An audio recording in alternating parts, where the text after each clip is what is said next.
বন্ধুসকল ধুৰন্ধৰটো আমি সবে চাই দিলো আৰু সবে চাই দিয়াৰ পাছতে আমাৰ মনত বিভিন্ন ধৰণৰ প্ৰশ্ন উদয় হৈ আছে যে আচলতে লাষ্ট সিনটোত কি হলগে ধুৰন্ধৰ 3 কেনেবাকে আহিব নেকি বা ৰাষ্ট্ৰৰ যেটো সিন দেখালে বা ক্লাইমেক্স যেটো দেখালে আমাক পোষ্ট ক্ৰেডিট সিন যেটো দেখালে সেই বস্তুটোৰ অৰ্থটো কি মানে বা কিছু মানে হয়তো পোষ্ট ক্ৰেডিট সিনটো দেখিও নাপালে কাৰণ বহুত আগতেই অফ কৰি দিলে তো গুটেকিটা মানে কথাকে সামৰি পেলাই মই ভিডিওটো বনাবলৈ ষ্টাৰ্ট কৰিছো আপোনালোকে হেকলৈকে চাব তেতিয়া ভিডিওটো ভালদৰে বুজি পাই যাব আৰু এন্ডিং এক্সপ্লেনেশনটো গম পাই যাব আৰু তাতে আপোনালোকে গম পাই যাব যে ধুৰন্ধৰ 3 কেতিয়া আহিব আৰু ইয়াৰ বনাবলৈ ষ্টাৰ্ট কৰিছে নাই কৰা তো বন্ধুসকল স্বাগতম জনাইছো মোৰ ইউটিউব চেনেল আছামিজ ৰিভিউৰলৈ আৰু বলক বেছি দেৰি নকৰি মই ভিডিওটো আৰম্ভ কৰো আৰু প্লিজ আপোনালোকে সাবস্ক্ৰাইবটো কৰি দিব আৰু যদি ফেসবুকৰ পৰা চাই আছে তেনেহলে ফলো কৰিবলৈ একদম নাপাহৰিব বন্ধুসকল ৰেহমান ডেকেটৰ মৃত্যুৰ পাছৰ পৰাই ধুৰন্ধৰ দা ৰিভেঞ্জ আৰম্ভ হয় যত নেকি জাসকিট সিং ৰাংগীৰ পৰা হামজা আলী মাজাৰী বনে এই ট্ৰান্সফৰমেশনটো আমাক ইয়াত ভালদৰে দেখুৱাইছে ঠিক আছে এজ এ ইণ্ডিয়ান স্পাই হিচাপে হি ভিতৰি কিমান মানে বলিদান মানে দি পেলাই এই মানে ইমানখিনি ভিতৰলৈ সোমাই কামখিনি কৰিবলৈ হি চেষ্টা কৰে যত নেকি আৰশাদ পাপ্পু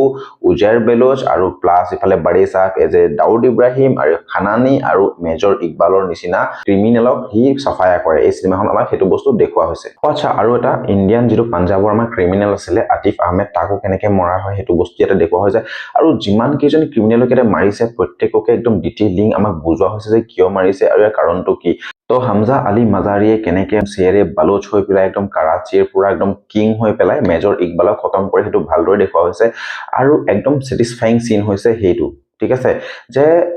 ইনে মানে অকমান হৰু ফাইট সিন এটা ৰাখি পেলাই ইয়াতে মানে আমাক দেখুৱা নাই এটা একদম প্ৰত্যেকটো একচন সিনে সিনেমাখন বহুত দিঘলীয়াকে ৰাখিছে আৰু একদম ৰ এণ্ড ৰিয়েলিস্টিক দেখাইছে মানে এনেকুৱা নহয় যে একদম কোনোবা ঘুষা মাৰি দিছে 10টা মানুহ উৰি গৈছে ঠিক আছে তেনেকুৱা ধৰণৰ এটা একচন দেখা নাই মানে যি পাইছে ওচৰতে বোলে একদম বন্দুক নাই বোলে একদম হিলৰ পৰা ৰড পাইছে হে ৰডে মাৰি দিছে ঠিক আছে চুৰি পাইছে হিয়াকে হুমাই দিছে মানে ফুল এখন ডিটেইলিং হামজা আলী মাজাৰীয়ে মেজৰ ইকবালক মৰা পাছৰ যেটো সিন হেতু ওপৰত মই বিশেষকৈ কথা পাতিব বিচাৰিছো যে যেতিয়া মানে তাক ধৰি লয় এজ এ ইণ্ডিয়ান স্পাই হিচাপে গম পাই যায় পাকিস্তান গভৰ্ণমেণ্টে তাৰ পাছত আসলামৰ লগত থকা ওমৰ শাহিদে তাক মানে এৰেষ্ট কৰিবলৈ আহে আৰু হেতু আমাক এৰেষ্ট কৰা দেখুৱায় আৰু তাৰ পাছত দেখুৱায় আমাক জেনেৰেল শামছেদ হাসান আৰু ইফালে ওমৰ শাহিদৰ মাজত যেটো কথোপকথন হৈ পেলাই হামজা আলী মাজাৰীক টৰ্চাৰ কৰে এই টৰ্চাৰ সিনটোত আমি একদম আনএক্সপেক্টেড এটা টুইষ্ট পাওঁ কি টুইষ্ট পাওঁ হেতু আপোনালোকে নিশ্চয় চোৱাসকলে গম পাইছে যে ইয়াতে যেনেকে জেনাৰেলি ইজৰাইলৰ লগত যেটো মানে সিক্ৰেট মানে কথা বতৰা শেয়াৰ কৰি পেলাই যেটো মানে এটা মানি তাৰ পৰা লৈছে সেই কথা ইজৰাইলে ইণ্ডিয়াক কৈ দিয়ে আৰু সেই কথাটোৰ ফায়দা উঠাই অজয় সান্যালে জাসকিট সিং ৰাংগীক তাৰ পৰা বাহিৰলৈ উলিয়াই আনে ঠিক আছে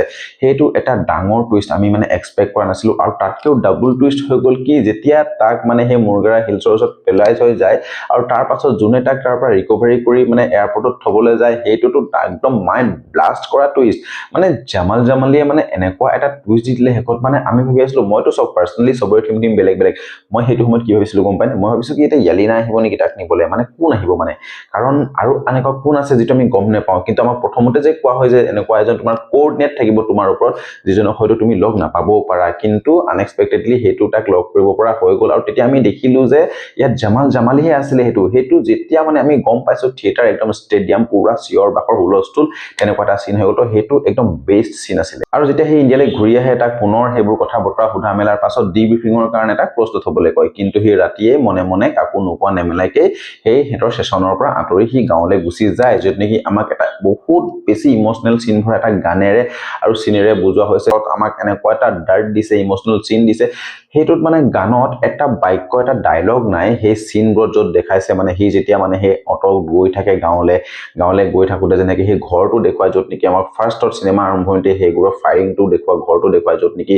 তেহেজ নেহেজ হৈ থাকে তাৰ পাছত হি ঘৰলৈ যায় আৰু ঘৰৰ ৰাস্তা তিনিআলিটোৰ পৰা সেই ঘৰৰ মানে পদুলি যেটো মানে যাত্ৰা সেই সিনটোত আমি ইমান ইমোশনাল হওঁ আমাক ইমান হাৰ্ট কৰে ইয়াতে আৰু ৰণবীৰ সিঙৰ পাৰফৰমেন্স এক্টিং আৰু প্লাস অৰিজিত সিঙৰ গান সেই সিনটোক একদম মানে বহু মাস্টাৰপিস সিন বনাই দিলে হয় না কওকচোন আপোনালোকে সবে হেতু সিনত বহুত ইমোশনাল হৈছে আপোনালোকক হিট কৰিছে ইয়াত টাচ কৰিছে যে এটা থিম ওলাই যায় আচলতে মানে ইমান বছৰ হৈ গল মাকে আৰু ভনিয়েকে কেতিয়াও ভবা নাছিলে যে ৰণবীৰ সিং ঘূৰি আহিব এটা গতানুগতিক পৰিবেশত বা এটা গতানুগতিক লাইফত তেওঁলোক আগবাঢ়ি গল বহুত বেছি আগবাঢ়ি গল ঠিক আছে আৰু ৰণবীৰ সিঙৰ লাইফটো এটা এনেকুৱা হৈ গল মানে হি এই ইমোশনছখিনি তাৰ নাই এতিয়া হি সেই সেন্টিমেন্ট লৈ পেলাই জীয়াই থাকিব নোৱাৰে কাৰণ হি এজন এনেকুৱা সলজাৰ বনি গল যি নেকি মাক দেউতাকৰ কাৰণে তাক যিমান প্ৰয়োজন দেশক দেশক লৈ তাক আৰু বেছি প্ৰয়োজন তো সেইখিনি কথাও সি বুজি পালে সেইকাৰণে আৰু আগ নাবাঢ়ি ঘূৰি আহিলে কিন্তু সেই ইমোচনেল চিনটো একদম হাৰ্ট টাচিং একদম সেলিউট টু আদিত্য ধৰ ইমান ধুনীয়াকৈ প্ৰেজেন্ট কৰাৰ বাবে আৰু একো ডায়লগ নথকাকৈ আমাক একদম ইমোচনেলি হিট কৰি বুজাই দিয়াৰ বাবে আৰু সিনেমাখন তাৰ পাছতে শেষ হৈ যায় তেতিয়া আমি দেখিবলৈ পোৱা যায় যে জাসপ্ৰীত সিং ৰাংগীৰ মানে সেই ট্ৰেইনিং সেশনটো দেখুৱায় য'ত নেকি তাক মানে পুৰা একদম সবল কৰি তোলে সেই ট্ৰেইনিংটোৱে তাত গৈ কেনেকে সি কাম কৰিব তাত গৈ কেনেকে কি কৰিব তো কমপ্লিটলি এটা সেশন দেখুৱায় আৰু তাত ৰিজৱানকো দেখুৱায় আৰু এটা ইয়াত আটাইতকৈ ডাঙৰ পইণ্ট হ'ল কি ৰিজৱান তাৰ আগৰ পৰাই স্পাই হৈ আছিলে আৰু বহুতো তেনেকুৱা স্পাই আছে তাতে ঠিক আছে তো ৰিজৱানটো এতিয়াও থাকি আহিলে তো হয়তো ধুৰন্ধৰ 3 বনিবও পাৰে নবনিবও পাৰে সেইটোতো ধৰক পাছলৈহে গম পাম আৰু যদিও বনে মে বি আৰু 3-4 বছৰ লাগিব য'ত নেকি প্ৰেজেন্ট কিবা যদি ষ্টৰি হয় সেইখিনি ষ্টৰি সিহঁতি মানে ভালদৰে উঠাব ঠিক আছে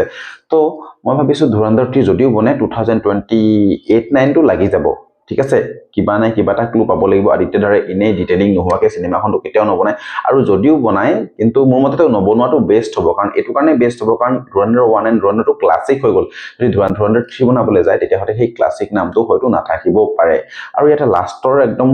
একেবাৰে পোষ্ট ক্ৰেডিট চিনটো যিটো মানে সকলোকে ভাবিলে যে একো নাই আৰু উঠি গুচি আহিলে তেতিয়াও লাষ্টত এটা আছে মইতো চিনেমাখন দুবাৰ চালো আৰু মই সেকেন্ড টাইম চাওঁতে সেই একদম লাষ্টৰ পোষ্ট ক্ৰেডিট চিনটো চাইছো কাৰণ কেলে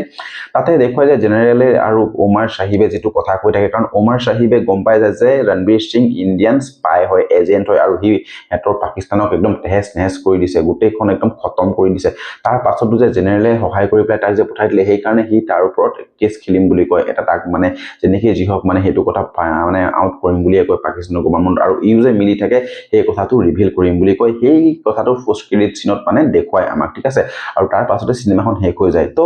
এইখিনি কথাৰ পৰা আমি এইটো অনুমান কৰিব পাৰো যে ধুৰন্ধৰ 3 যদি বনে